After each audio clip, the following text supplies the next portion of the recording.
মক্কি জীবনের মাঝামাঝি সময়ে এবং এই মক্কি জীবনের মাঝামাঝি সময়ের শেষ পর্যায়ে এই সূরাগুলো আলোচনা করা হয়েছে। যখন নবী মুহাম্মদুর রাসূলুল্লাহ সাল্লাল্লাহু আলাইহি ওয়াসাল্লাম তাওহীদের দাওয়াত দিচ্ছিলেন, তখন বিরোধীতে এমন পর্যায়ে চলে গেছিল, তারা অশ্লীল ভাষায়, অশ্লীল ব্যবহারের মাধ্যমে তাওহীদের সেই প্রতিবাদ করছিল। এই বিষয়গুলো মূলত এইখানে আলোচনা করা হয়েছে।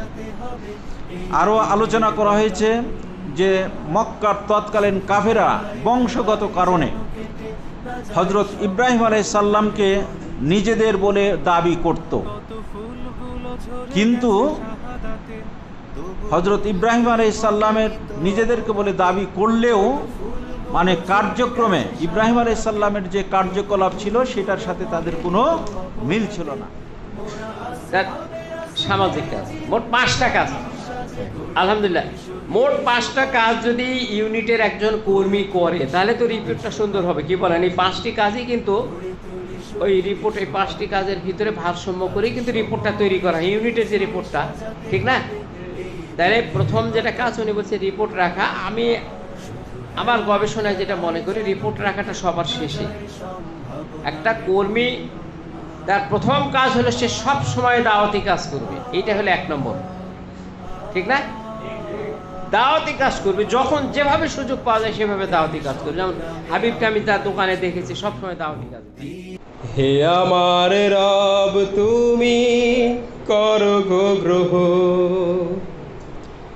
বহতা নদীর মতো আমার জীবন। হে আমার রব তুমি করো গো গ্রহ। আপনার কাছে এখন ওহী আসবে না, আপনার কাছে এখন নবী রাসূল অনুপস্থিত, সাহাবী অনুপস্থিত, কিন্তু আপনার কাছে আছে ইলহাম প্রাপ্ত আপনার উলিল আমররা আছে।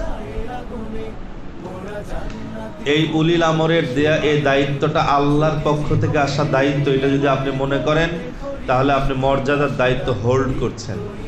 আর আপনি যদি মনে করেন ট্র্যাডিশনাল দায়িত্ব, আওয়ামী লীগ বিএনপি অমুক এলাকার সভাপতি হয়, আমিও হয়েছি রায়পাড়ার সভাপতি, আমিও হয়েছি নওদাপাড়ার সভাপতি, তাহলে এটা ট্র্যাডিশনাল দায়িত্ব। এই দায়িত্ব পালন করলেও সমস্যা নাই, পালন না করলেও সমস্যা নাই।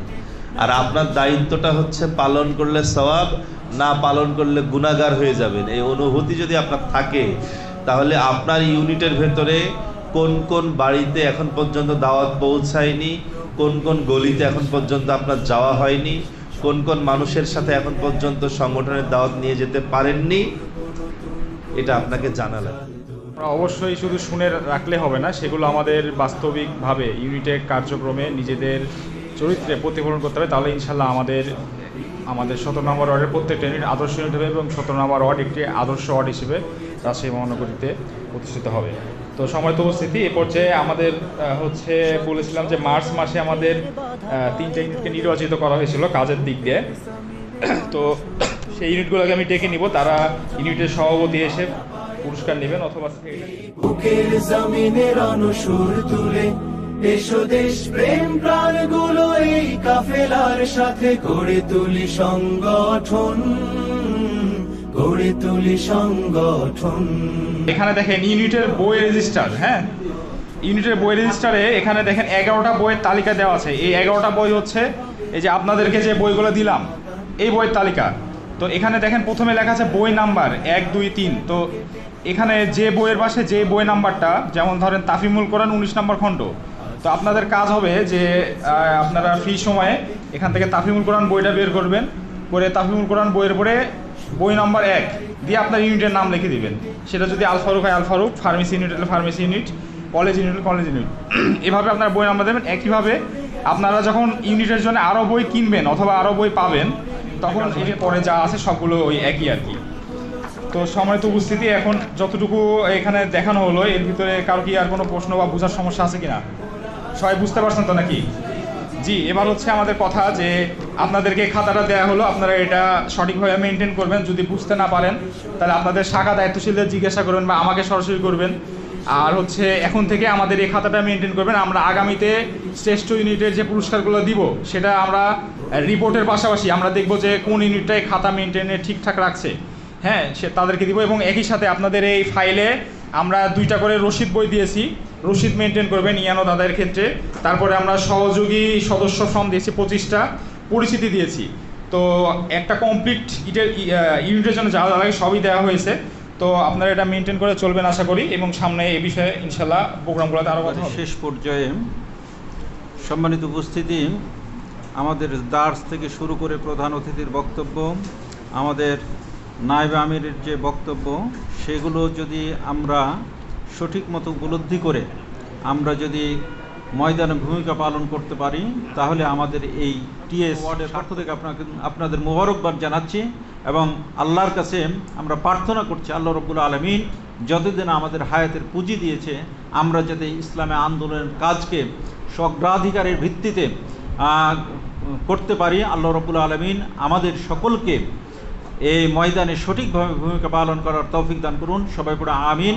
এই কথা বলেই আমি আজকের শিক্ষা শিবিরের সমাপ্তি ঘোষণা করছি দোয়া পাঠের মাধ্যমে। সুবহানাকাল্লাহুম্মা ওয়া বিহামদিকা আশহাদু আল্লা ইলাহা ইল্লা আনতা আস্তাগফিরুকা ওয়া আতুবু ইলাইক। শুধু হেলায় খেলায় যেন কেটে না যায় সম্ভাবনার ক্ষণ, আজ সময় এসেছে সাজাতে হবে এই দিনের বাগান। শুধু হেলায় খেলায় যেন কেটে না যায় সম্ভাবনার ক্ষণ। কত ফুলগুলো ঝরে গেছে শাহাদাতে, তবু মূলগুলো মরেনি তো অপঘাতে। কত ফুলগুলো ঝরে গেছে শাহাদাতে, তবু মূলগুলো মরেনি তো অপঘাতে। মোরা আসহাবে রাসূলের জিন্দেগানির সাজে গড়ে তুলি শহীদি সোপান, গড়ে তুলি শহীদি সোপান, গড়ে তুলি শহীদি সোপান। আজ সময় এসেছে সাজাতে হবে এই দিনের বাগান।